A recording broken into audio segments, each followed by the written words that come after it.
سیدنا عثمان رضی اللہ عنہ جن کی سیرت کو اگر پڑھیں تو وہ ایک بہترین اخلاق کے مالک، حیا جس کا ہم نے پہلے ذکر کیا کہ فرشتے بھی جن سے حیا کرتے، اور کھلے ہاتھوں سے جو ہے دونوں ہاتھوں سے دین کے اوپر لگانے والے، اور تمام صحابہ جو ہے متفق ہو کر سب نے ان کے بیعت بھی کی، اس طرح کی اور بہت ساری چیزیں ہیں۔ تو پھر یہ شہادت والا یہ قتل کا معاملہ یہ کیسے ہوا، کون لوگ تھے، اور یہ کب جا کے مطلب کون سے سال میں جا کے یہ چیزیں شروع ہوئی تھی؟ اصل میں جو شہادت ہے، ہم پہلے اس پہ بات کر لیتے ہیں کہ سیدنا عثمان رضی اللہ تعالیٰ عنہ کی جو شہادت ہے وہ ذوالحجہ کے مہینے میں ہوئی ہے، اور معروف یہ ہے کہ 18 ذوالحجہ کو جمعہ کا دن تھا۔ اور یہ حافظ بھی رحمہ اللہ نے سیر میں یہ بات لکھی ہے کہ قتل علی 18 خلط من ذی الحجہ، یعنی 18 ذوالحجہ کو جمعہ کے دن، اور بعض نے کہا کہ عصر کے بعد، اور پھر مغرب اور عشاء کے درمیان دفن کیے گئے بقیع میں، اور اس وقت ان کی عمر جو ہے وہ 82 سال تھی، 82، اور یہی معروف ہے اور صحیح یہی بات ہے۔ ذہبی رحمہ اللہ فرماتے ہیں وہ صحیح بھی یہی ہے کہ 82 سال کی عمر میں ان کو شہید کر دیا گیا تھا۔ تو یہ تو ان کی شہادت ہے۔ باقی جو اسباب کیا تھے شہادت کے، ایک یہ ایک لمبا الگ سے موضوع ہے۔ اصلا ہوا یہ تھا کہ سیدنا عثمان رضی اللہ تعالی عنہ کا جو دور ہے، آپ کو پتہ ہے کہ مسلمانوں کے لیے بڑے خیر و برکت کا باعث بن رہا تھا، اور اس میں بڑی مسلمانوں کے لیے خیر و برکت کا باعث ہو رہا تھا۔ اب جو غیر مسلم ہیں، یہودی تھے، اور ان لوگوں کو تو یہ بات بالکل بھی ان سے تو برداشت نہیں ہوگی کہ مسلمان اس قدر ترقی کر رہے ہیں، اور ایسا مسلمان جو ہے وہ بہترین فتوحات کر رہے ہیں، اور اپنا اندرون برون سارے جو معاملات ہیں بہترین چل رہے ہیں۔ تو یہ یہودیوں میں عبداللہ بن سبا نامی ایک بہت یہودی تھا، اس نے اسلام قبول کیا بظاہر، اور اس نے یہ فتنہ بازی شروع کی سب سے پہلے کہ کسی طرح سے یہ جو ایک ترقی کی طرف مسلمان جا رہے ہیں اور اس کو روکا جائے، مسلمانوں کے درمیان میں کوئی ایسا معاملہ، ایسی کوئی پھوٹ ڈال دی جائے، کوئی ایسا معاملہ کر دیا جائے کہ جس کے بعد مسلمان آپس میں مل کے نہ بیٹھ سکیں، ایسا وہ کام کر دیں۔ تو اس نے سب سے پہلے یہ پروپیگنڈا کرنا شروع کیا، اور ہوا یہ کہ بعض لوگ جو تھے بظاہر ان میں جو نوجوان لوگ تھے اور دور کے علاقوں کے لوگ تھے جن کا کوئی واسطہ ہی نہیں تھا، نہ انہیں کوئی پتہ تھا، نہ صحابہ کرام کی کوئی تربیت میں رہے، نہ انہیں پتہ تھا، ان لوگوں کو اس نے بھڑکانا شروع کیا اور سیدنا عثمان رضی اللہ عنہ کے بارے میں الزامات لگانے شروع کیے۔ اس کی ایک میں مثال دیتا ہوں کہ کس طرح سے انہوں نے سیدنا عثمان رضی اللہ تعالیٰ عنہ پہ اعتراضات اور الزامات اور ان کے بارے میں باتیں گھڑی ہوئی تھیں، جبکہ وہ صحابہ کرام کو پتہ تھیں اور ان کا معنی بھی پتہ تھا کہ یہ اس وجہ سے یہ معاملات ہیں۔ سیدنا عبداللہ بن عمر رضی اللہ تعالیٰ عنہ، یہ صحیح بخاری میں حدیث ہے کہ مصر کا ایک آدمی نا سیدنا عبداللہ بن عمر رضی اللہ تعالیٰ عنہ کے پاس آیا، اور اس وقت وہ یعنی بیت اللہ کے حج کے لیے مکہ میں تھے، تو آ کے عبداللہ بن عمر رضی اللہ تعالیٰ عنہ سے کہنے لگا کہ انی سائلک عن شیء فحدثنی عنہ، میں آپ سے سوال کرنا چاہتا ہوں۔ یہ مصری کا ہوگا، اس کو لوگوں نے بتایا ہوگا کہ عثمان رضی اللہ عنہ جو اس وقت خلیفہ ہیں ایسے اور ایسے ہیں، یہ مصری بھی تھے اس میں جو سیدنا عثمان رضی اللہ عنہ کو شہید کرنے والے، بلکہ پروپیگنڈا بھی انہیں کیا تھا۔ بہرحال تو اس نے کہا کہ میں آپ سے کچھ باتیں پوچھنی ہیں تو مجھے بتائیں نا۔ عبداللہ بن عمر رضی اللہ تعالیٰ عنہ نے کہا ہاں بھائی پوچھو، کیا پوچھنا ہے؟ کہنے لگا کیا تم جانتے ہو حل تعلم ان عثمان فر یوم احد، کیا آپ کو پتہ ہے کہ عثمان رضی اللہ عنہ احد کے دن بھاگ گئے تھے؟ یعنی یہ بھاگ گئے تھے۔ تو سیدنا عبداللہ بن عمر فرمانے لگے نام، ہاں بات صحیح ہے۔ کہنے لگا دوسری حل تعلم انہ تغیب عن بدر، کیا تم آپ کو یہ پتہ ہے کہ عثمان جو ہے وہ غزوہ بدر میں بھی شریک نہیں ہوئے تھے، اس سے میں غیر حاضر تھے؟ قال نعم، عبداللہ بن عمر فرمانے لگے ہاں یہ بات بھی ٹھیک ہے، ایسے ہی ہوا تھا۔ اچھا، اس نے کہا کہ حل تعلم انہ تغیب عن بیت رضوان، آپ کو پتہ ہے کہ بیت رضوان سے بھی یہ پیچھے رہے تھے، اس میں بھی موجود نہیں تھے، غیر حاضر تھے؟ سیدنا عبداللہ بن عمر رضی اللہ تعالیٰ عنہ فرمانے لگے نعم، ہاں یہ بھی ایسے ہے، بات تو یہ بھی ٹھیک ہے، تینوں باتیں ایسی ہیں۔ وہ جو تھا نوجوان تھا نا، تو اس نے نعرہ لگایا، کہتا اللہ اکبر، یعنی دیکھو یہ تو باتیں صحیح ہیں، ایسے ہی ہے، جو الزام لگائے ہوئے ہیں صحیح ہیں۔ عبداللہ بن عمر رضی اللہ عنہ فرمایا اب بیٹھ جاؤ، اب میں بتاتا ہوں کہ مطلب کیا ہے۔ یہ باتیں ٹھیک تھیں، یہ تم کر رہے یہ بھی ٹھیک ہے، لیکن اب بیٹھو ذرا تمہیں بتاؤں کہ ان کا مطلب کیا ہے۔ یعنی یہ آپ ایک مثال لیں کہ ان لوگوں کو پتہ ہی نہیں تھا، یہ دور بیٹھے ہوئے ہیں اور نہ کسی صحابی سے پوچھا، نہ یعنی صحابہ کرام کا فہم نہیں لیا نا، اصل بات یہ ہے۔ تو ان سے پوچھتے کہ ان کے پاس آ کے رہنمائی لیتے کہ یہ باتیں جو ہیں وہ سیدنا عثمان کے بارے میں لوگ پھیلا رہے ہیں، یہ صحیح ہے غلط ہے، نہیں بس الزام سنے ہیں اور بس شروع ہو گئے۔ عبداللہ بن عمر عنہما نے بٹھا لیا، کہنے لگے اب بیٹھو، اب میری سنو، یہ جو تینوں باتیں تم نے شروع کی ہیں، سب سے پہلے تم نے کہا کہ عہد کے دن وہ بھاگ گئے تھے، تو میں گواہی دیتا ہوں کہ ان اللہ عفا عنہ، اللہ تعالیٰ نے ان کی معافی کا اعلان خود کیا ہے کہ جو بھی جب وہ اس وقت ایسا معاملہ بن گیا تھا عہد کے دن کے بعد صحابہ جلدی پتہ ہی نہیں چل رہا تھا، یعنی کوئی کہتا ہے نبی صلی اللہ علیہ وسلم شہید ہو گئے اور اس طرح کا معاملہ بن گیا، تو اس وقت کچھ صحابہ میدان سے پیچھے ہو گئے۔ تو یہ جو ایک صورت حال تھی اس میں ایسا ہوا تھا، لیکن اللہ تعالیٰ نے خود قرآن مجید میں اور پھر نبی صلی اللہ علیہ وسلم کی زبان سے اس بات کو بیان فرما دیا کہ ان کو اللہ نے معاف کر دیا ہے، یہ ان کی خطا ہوئی تھی، غلطی ہوئی تھی، اللہ تعالیٰ معاف کر دیا۔ جب اللہ نے معاف کر دیا تو تمہیں کیا پریشانی ہے؟ یہ تو پہلی بات ہوگی۔ دوسری اس نے کہا کہ انہوں نے فرمایا کہ تو نے کہا کہ وہ تو بدر میں شریک ہی کوئی نہیں ہوئے، غزوہ بدر کتنا بڑا مسلمانوں اور کافروں کا مارکا تھا، بھلا اس سے یعنی وہ غیر حاضر رہے، یہ کیسے ہے؟ انہوں نے فرمایا کہ فَإِنَّهُ كَانَتْ تَحْتَهُ بِنْتُ رسول اللہ صلی اللہ علیہ وسلم، اصل بات یہ ہے کہ ان کی بیوی رسول اللہ صلی اللہ علیہ وسلم کی بیٹی تھی، تو وہ بیمار تھی، مکانت مریضتاً، بیمار تھی، فقال له رسول اللہ صلی اللہ علیہ وسلم، نبی صلی اللہ علیہ وسلم نے خود انہیں فرمایا تھا سیدنا عثمان رضی اللہ تعالیٰ عنہ کو کہ آپ ہمارے ساتھ نہ آئیں، آپ یہاں پر اپنی بیوی کے پاس رہیں، میری بیٹی کے پاس ان کی تیمارداری کریں، ان کے معاملات دیکھیں۔ زیادہ بیمار تھی نا، کیونکہ وہ فوت ہو گئی تھی، ادھر سے بدر کی خوشخبری ملی کہ مسلمانوں نے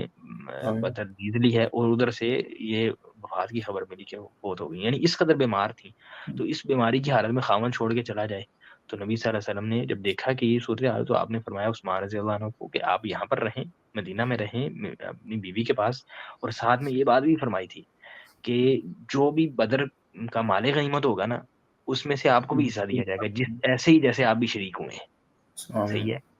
تو اب وہ بندہ الزام کیا لگا رہا ہے کہ لوگ جی بدر میں ہوئے نہیں تھے، حالانکہ بات اصل میں کیا ہے اور کتنی بڑی ہے، تو باقاعدہ شرف کی بات ہے کہ نبی صلی اللہ علیہ وسلم نے انہیں اپنی بیٹی کے پاس بٹھایا، اور پھر ان کے لیے جتنے وہ شامل ہونے والوں کے لیے جو مال غنیمت تھا وہ بھی انہیں دیا، تو یہ بہت بڑی بات ہے۔ اور پھر تیسرا فرمایا کہ جو تیسری بات کر رہا ہے کہ وہ بیت رضوان میں بھی وہ کتنی بڑی ہے، اللہ نے قرآن مجید نازل فرمایا ہے کہ لقد رضی اللہ عنہ بیت رضوان والے صحابہ کے بارے میں، تو ان میں بھی وہ نہیں تھے۔ یہ بازار تو الزام کیسا ہے، لیکن اس عبداللہ بن عمر رضی اللہ عنہ نے فرمایا یہ یعنی اس مفہوم بات کا یہ کہ یہ دیکھو بیت رضوان ہوئی کس لیے تھی، یعنی یہ جو بیعت ہوئی ہے نا وہ ہوئی کس لیے تھی، اسی لیے ہوئی تھی کہ سیدنا عثمان رضی اللہ تعالیٰ عنہ وہاں پر گئے تھے، اور مشہور ہی ہو گیا تھا کہ ان کو شہید کر دیا گیا ہے۔ اب یہ بیعت اسی بات پہ ہوئی تھی کہ ہم جو ہے وہ اب ان کا بدلہ لے کے جائیں گے نا، اب ہم ان کا جو ہے وہ نبی صلی اللہ علیہ وسلم نے ان کو بھیجا ہوا تھا وہاں پر، اور یہ جو بات معروف ہو گئی، تو سیدنا عثمان رضی اللہ تعالیٰ عنہ کی وجہ سے تو یہ بیعت رضوان ہوئی ہے۔ اور پھر نبی صلی اللہ علیہ وسلم نے اس سے بڑی بات یہ ہے کہ یہ تم بیعت رضوان میں ان کی جو ہے وہ ڈھونڈ رہے ہو نا کہ ایسا اور ایسا تھا، بلکہ ہوا یہ ہے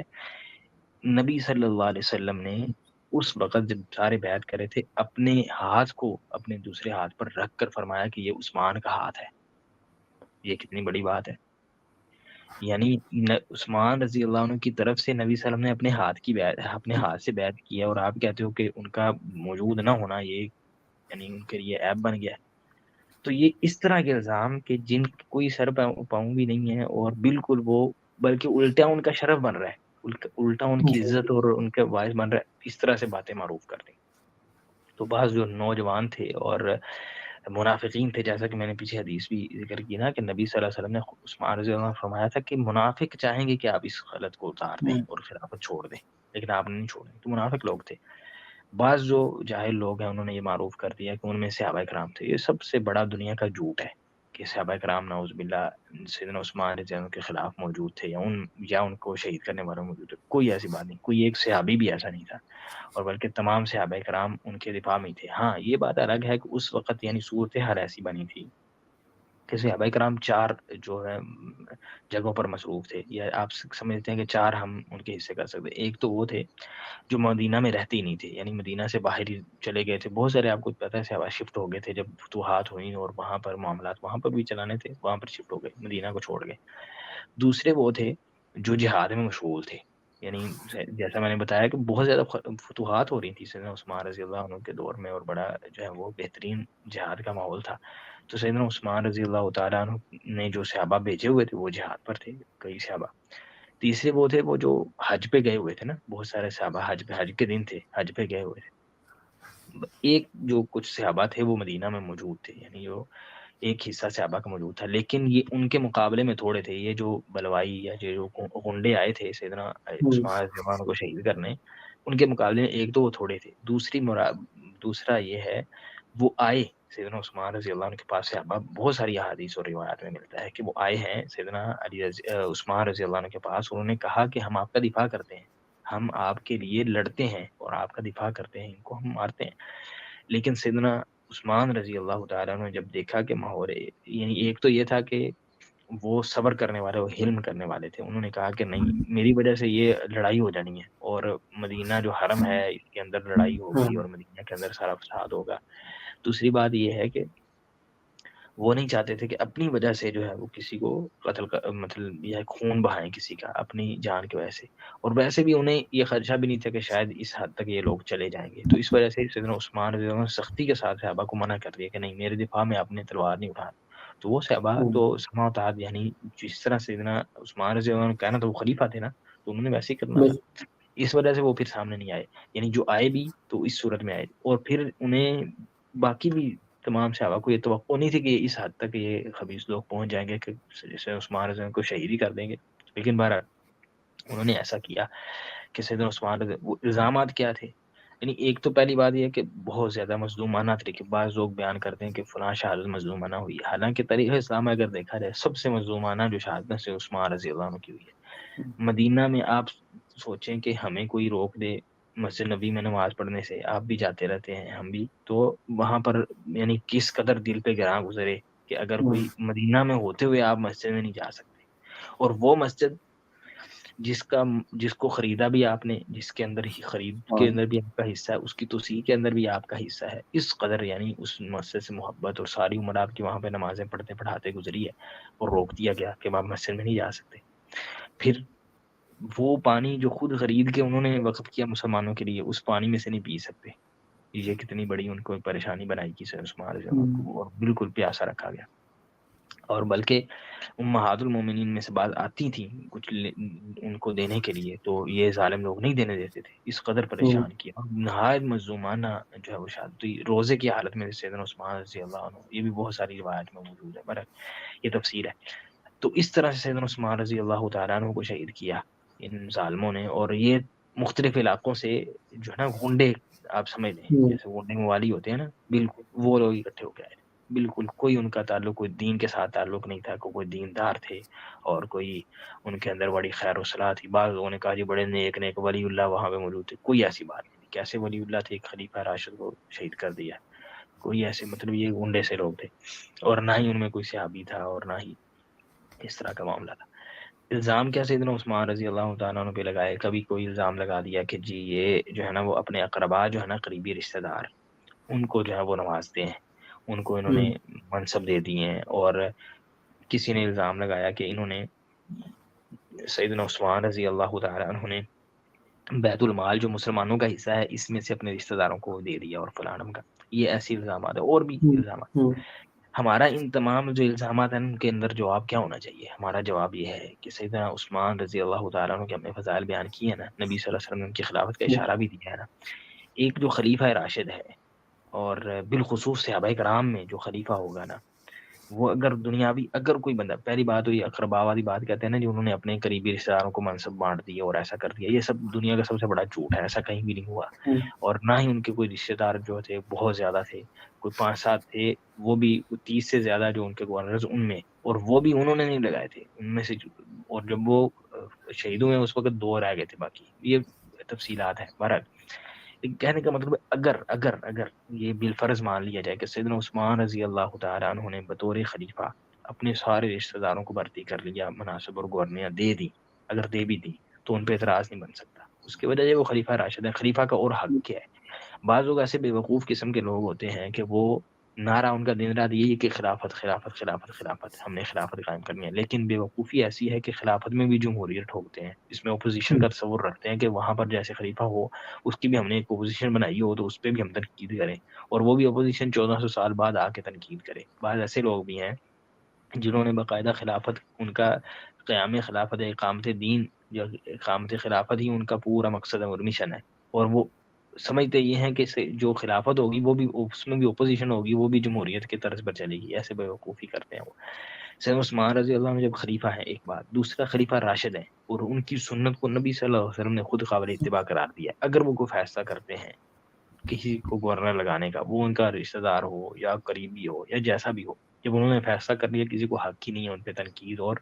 اس بات پر اعتراض کرنے کا، کیونکہ خلیفہ ہے وہ زیادہ جانتے ہیں، ان کی سمع و اطاعت ہے۔ ہاں اگر ان کے علاوہ صحابہ کرام کے بعد میں اگر کوئی بندہ ہوگا ہم اس کو دیکھ لیں گے، اس کے معاملات کو دیکھا جائے گا، اگرچہ سمع و اطاعت اس کی بھی ہوگی، لیکن اس کے بعد میں کوئی بندہ تاریخ میں کہہ سکتا ہے جی فلاں نے ایسے کر دیا، لیکن صحابہ کرام کے بارے میں اور بالخصوص خلفائے اربعہ کے بارے میں یہ بات نہیں کی جا سکتی کسی صورت میں۔ ہاں اگر کسی صحابی دوسرے نے کر بھی دی ہے ان کے بارے میں تو وہ صحابہ کرام کا اپنا معاملہ ہوگا، ہم یعنی اس پہ کہیں کہ ہم نے اب فیصل بن کے ہم نے فیصلہ کرنا ہے جی فلاں جو کام کیا سیدنا عثمان نے وہ ٹھیک نہیں کیا، جی تم کون ہوتے ہو بھی، تمہیں تو اپنے گھر کا کام چلاؤ، تم جا کے سیدنا عثمان سے پوچھتے ہو۔ اس طرح بیت المال پہ جو الزام لگایا کہ انہوں نے بیت المال میں فلاں کو فلاں کو فلاں کو حصہ دے دیا، یہ بھی جو گپیں چھوڑی سیدنا عثمان رضی اللہ تعالیٰ عنہ کے متعلق، اور لوگوں نے باقاعدہ کالے صفحے کیے، کالے کیا صفحے کا کالے کرنے تھے، اپنا نامہ اعمال کو کالا کر کے قبر میں لے گئے۔ وہ یعنی سیدنا عثمان رضی اللہ عنہ کے بارے میں یہ بات کرتے ہیں، حالانکہ بیت المال مسلمانوں کا حصہ ہوتا ہے، اس کو کیسے چلانا یہ خلیفہ